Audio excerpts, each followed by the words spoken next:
अरे छोड़ देता अगर तू जवान नहीं होती। चल अपना रेडियो बंद कर, बंद कर और चुपचाप खामोश।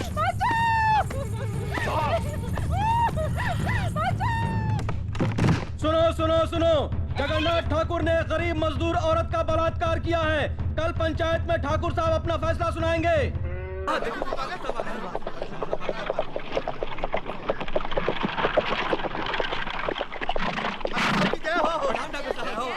ठाकुर साहब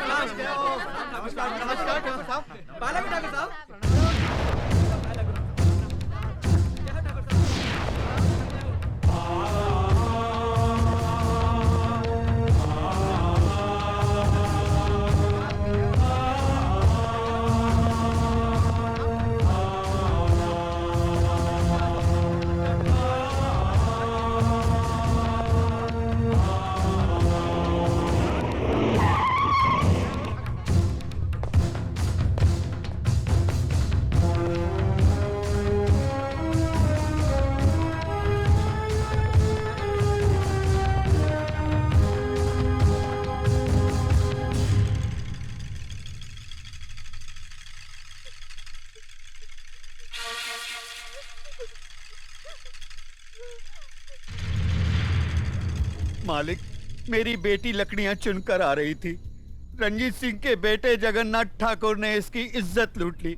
हम गरीब हैं, इज्जत के सिवा हमारे पास कुछ नहीं है। अब कौन इससे शादी करेगा? अब कौन इसका हाथ थामेगा? आप न्यायमूर्ति हैं, आप ही फैसला कीजिए मालिक।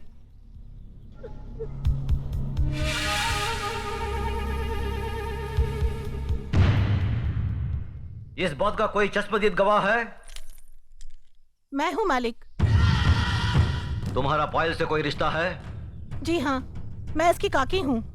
तो फिर तुम्हारी गवाही नहीं मानी जाएगी। गवाही सिर्फ उसकी मानी जाएगी जिसने अपनी आंखों से देखा है, लेकिन इस लड़की के खानदान से उसका कोई रिश्ता ना हो। है कोई ऐसा साक्षी, ऐसा गवाह?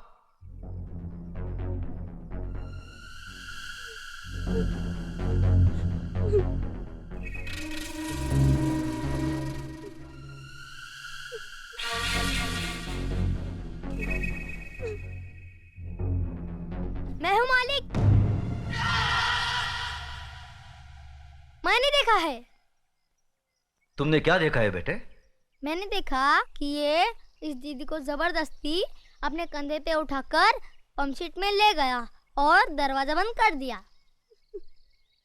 ये बचाओ बचाओ चिल्ला रही थी, मगर वहां कोई नहीं था।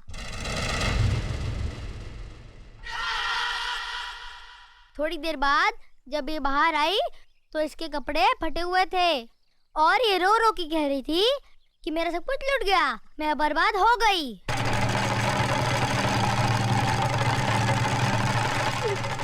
जगन्नाथ, कमीने कुत्ते, तूने इन गरीबों को क्या समझा है? ये वो गरीब मजदूर हैं जिनके खून पसीने की बरकत से हमारी धरती पर हरियाली जागती है।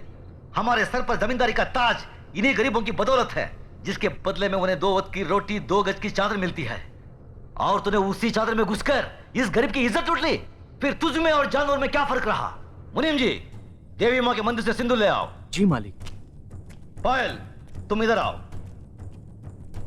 जिन हाथों से मजबूर करके इस कमीने ने तुम्हारी इज्जत लूटी, आज ये उन्हीं हाथों से तुम्हारी मांग भरेगा, तुम्हें अपनी पत्नी बनाएगा। ये हमारा फैसला है। गजराज, अपना फैसला बदल दे। आंखें मत दिखा।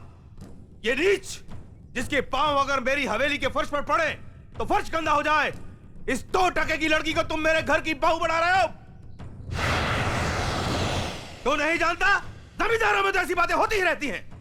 मजदूर औरतों और मालिकों के बीच में ऐसे खेल तो अक्सर होते रहते हैं। कोई अपनी बीवी नहीं बनाता उन्हें। खामोश! मजदूर औरतों की इज्जत जमींदारों के बाप दादाओं के कोई जागीर नहीं होती जिसे वो अपनी मनमानी करे, रोन दे, कुचले। इज्जत इज्जत होती है, चाहे वो किसी ठाकुर की बेटी हो या किसी मजदूर की। पागल हो गया तू? तुझे इंसाफ करने की अकल नहीं है। तेरा अंजाम बहुत बुरा होगा गजराज।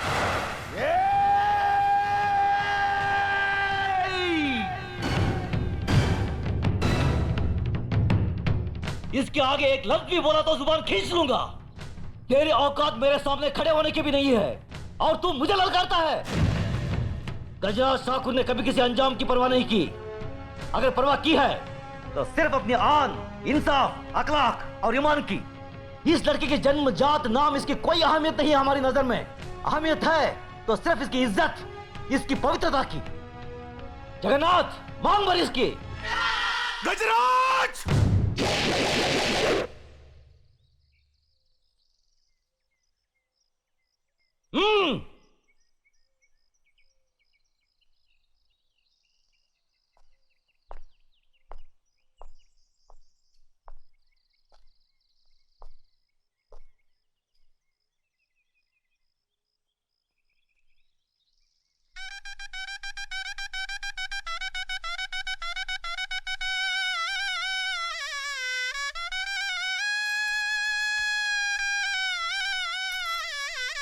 सदा सकी रहो बेटी।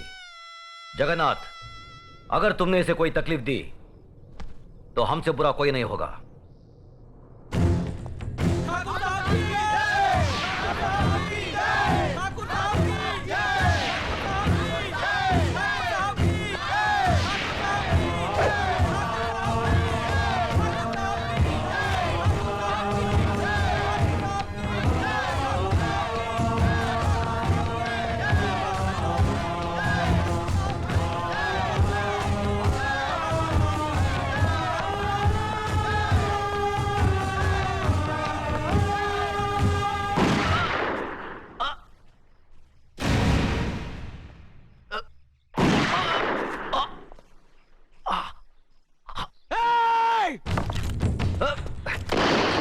धर्मराज, नहीं, अपनी बुआ की बात गुजारना तुम्हारा धर्म नहीं है। बाबूजी, बाबूजी! भैया! मेरे भाई को मार डाला। मेरे देवता समान भाई को मार डाला। ये क्या किया तुमने? ये कैसा अनर्थ किया?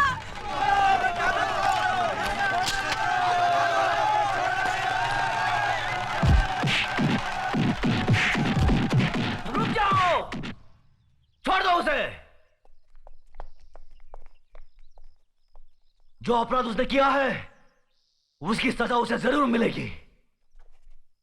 आज से 18 साल के लिए हम रणजीत सिंह ठाकुर को समाज और बिरादरी से बाहर करते हैं। आज के बाद अगर कोई भी इसके परिवार के साथ किसी भी तरीके का संबंध रखेगा तो उसको भी यही सजा मिलेगी। यह गजराज ठाकुर का फैसला है। भैया! बाबूजी! भैया! बाबूजी! बाबूजी! बाबूजी! धर्मराज, न्याय करने वालों के लिए रिश्ते और जज्बात कोई मायने नहीं रखते। बेटे, जान चली जाए पर आन ना जाने पाए। जान देकर जो आन की रक्षा करता है वही न्यायाधीश इंसाफ के आकाश की बुलंदी को छूता है।